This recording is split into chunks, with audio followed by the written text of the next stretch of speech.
Winter was coming to the island of Sodor. The morning ground was covered in crisp white frost. Thomas and Emily were happily chuffing up and down the line.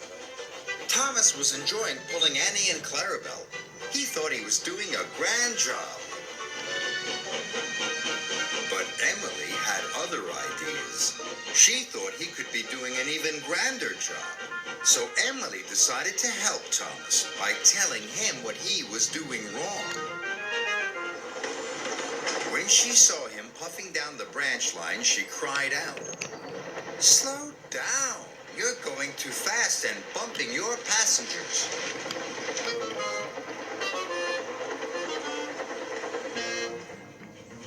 Later, Emily saw Thomas by a bridge. He had stopped to take on water and was talking to some children. "Stop talking to the children," said Emily. "You are working and they will make you late." "I'm never late," said Thomas huffily. "There's always a first time," said Emily cheerfully, and she puffed away. Thomas was cross. He loved talking to children and thought Emily was being a big bossy buffers. Annie and Clarabelle agreed. "I am never going to listen to Emily ever again," said Thomas. "So there." The next morning, a sleepy Thomas had to leave Tidmouth Sheds bright and early. He was to collect some freight cars from the quarry and take them to the docks. Later that morning, Sir Topham Hatt arrived with a new weather report. "There is snow on the way. You must all have your snowplows fitted." "Excuse me, sir," said Emily, "but Thomas has already left for the quarry." "Then you must find Thomas and tell him Sir Topham Hatt wants him to wear his snowplow." So Emily puffed away to get her snowplow fitted. The workman fixed Emily's snowplow on in no time at all, and she set off to find Thomas. Emily was very happy. She was looking forward to telling him what to do. Thomas was taking on water at Maithwaite Station. Emily puffed up in front of him. She blew her whistle, but Thomas didn't say hello. "She just wants to boss me again," grouched Thomas. "Thomas," she called, "you must go and get your snowplow fitted." Thomas could hear what Emily was saying, but pretended he couldn't. He thought he was being very clever.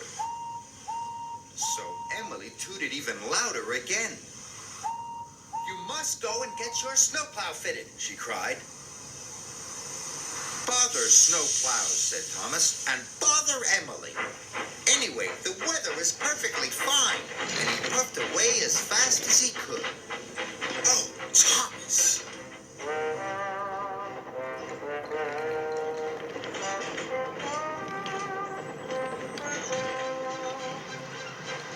Thomas delivered the freight cars to the quarry, then set off to collect cream from the dairy. Everything was going well. But soon, the clear blue sky was eaten away by dark gray clouds. "They look like snow clouds to me," said his driver. And he was right. Soon, big flakes of white snow began to fall.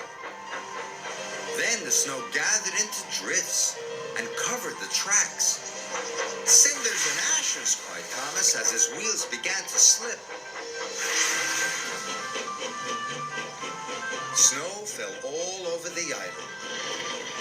Emily cut safely through the drifts with her snowplow. Thomas will be in trouble now. Emily was right. Thomas was working harder and harder, but he had to go more and more slowly. "We can't go on," said his driver. Thomas pulled to a slow, sad stop by a signal box. And his driver went for help. It snowed and snowed. Thomas felt very cold and twice as miserable.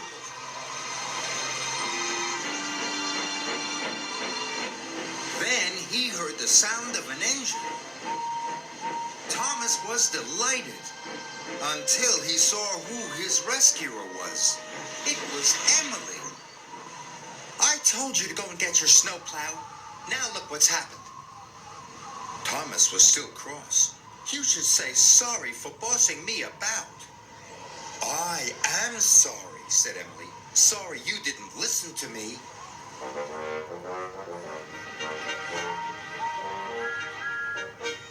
Emily and Thomas chuffed into Tidmouth's sheds. Sir Topham Hatt was waiting. He did not look happy. Emily, you must take Thomas to get his snowplow fitted at once, said Sir Topham Hatt sternly. Thomas, you must learn to listen. Thomas felt bad. He didn't know it was Sir Topham Hatt who wanted him to wear his snowplow. Emily felt bad too. She didn't like seeing Thomas in trouble. I'm sorry, sir, she said. I forgot to tell Thomas it was your idea. You mean I have two engines that don't listen, boomed Sir Topham Hatt. Well, I never. Emily, you must take Thomas to get his snowplow fitted at once. Soon the work was finished, and Thomas was wearing his snowplow. Thank you for owning up, said Thomas. You are a very good friend. That's all right, said Emily. You are a good friend too. But next time, if you want to stay out of trouble, just do what I say. Even Thomas had to laugh.